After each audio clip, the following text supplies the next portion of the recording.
Hi, I'm David Fisher, and I'm here once again with PIMCO's Group CIO, Dan Iveson, to talk about some of the recent discussions taking place in PIMCO's Investment Committee, or IC. Thanks for joining us, Dan. Thanks, David. So we've seen a remarkable recovery in markets since March, and that recovery is even more remarkable in the face of a global economy that has seen quite a significant decline. So in the US, for instance, the economy lost more jobs in April than it gained in the prior 11 years. And while we've seen some recovery in the economy, there are also signs that perhaps things are worsening in terms of the virus. So how is the investment committee handling this uncertain investment environment where there seems to be a disconnect between asset prices and the real economy? So in terms of the current investment committee thinking, first of all, we think that the worst is behind us in terms of the economic shock.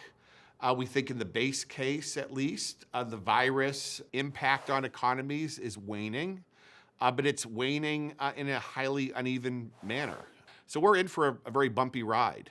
We're in for an uneven recovery and a frustratingly slow recovery across most key regions of the world. So this is an environment, again, to be cautious and be careful, acknowledge the fact that we're well off the lows across most markets, and it's time to really look to leverage large teams, focus a lot more on bottoms-up analysis. If we become a bit more constructive on the recovery picture, if we begin to see signs of more significant virus containment, then we'll put the pedal on the gas, so to speak, look to go on the offense a bit more. So let's talk a little bit about sectors and asset classes. I know the IC focuses on a concept called concentric circles that it uses as a framework for assessing risk and return across asset classes and sectors. So how is the IC applying this framework today, and where is it finding value, finding opportunities for investors? Sure. So this is a simple but helpful framework. It, in fact, turned out to be an effective framework that we used during the last global financial crisis back in the 06, 07, 08, 09 period. And what it does is it lists assets in a circular fashion, starting from the core, which represents the highest quality, most liquid assets. As you migrate out the circle up to the outer layers, you get into much more risky segments of the market, segments of the investment universe that are more complex, that have less natural sponsorship, but in many instances, if priced appropriately, offer the potential for the highest returns. We have a tendency to want to focus, at least early on in the recovery period, on some of those assets that are closer to the core. Assets that may provide value because of recent market uncertainty, market volatility, but can recover even if the economy were to surprise on the downside.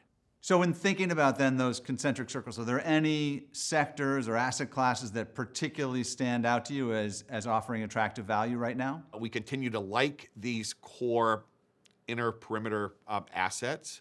One of our favorite recent sectors have been agency mortgage-backed securities. So we think that's an area of the market where you benefit from very high credit quality, very high relative liquidity, policy support in the base case, and the potential ability to earn attractive high-quality yield in an environment that we think is going to continue to mean relatively range-bound interest rates. We think the credit-sensitive sectors remain attractive, but they're moving back closer to fair value from our perspective. So this is an area where although we continue to see value, we're becoming much more selective. We had talked now for many years about the anticipated resiliency of global and in particular US housing markets in the face of even significant economic weakness.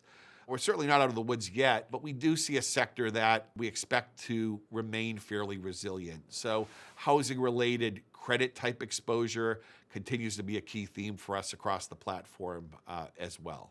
Then finally, financials. Banks on a global basis are going to struggle from an earnings perspective in the current environment.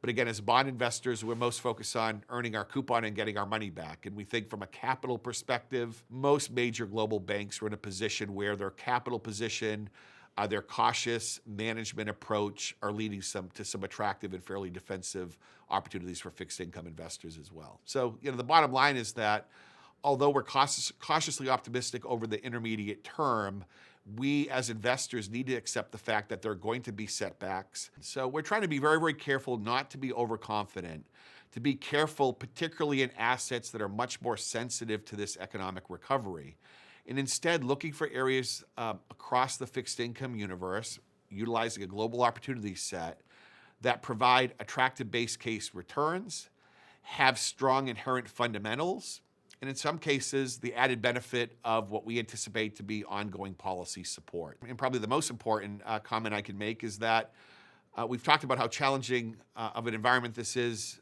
to be an investor. It's obviously a very, very challenging time for all of us on both a personal and a professional basis. So we really, again, appreciate the relationships, appreciate the support. We're thinking about all of our clients around the globe. We look forward to continuing this dialogue, and we wish everyone continued safety and a good remainder of the year. Great. Thanks, Dan. And thanks to all of you for joining us. We'll see you next time.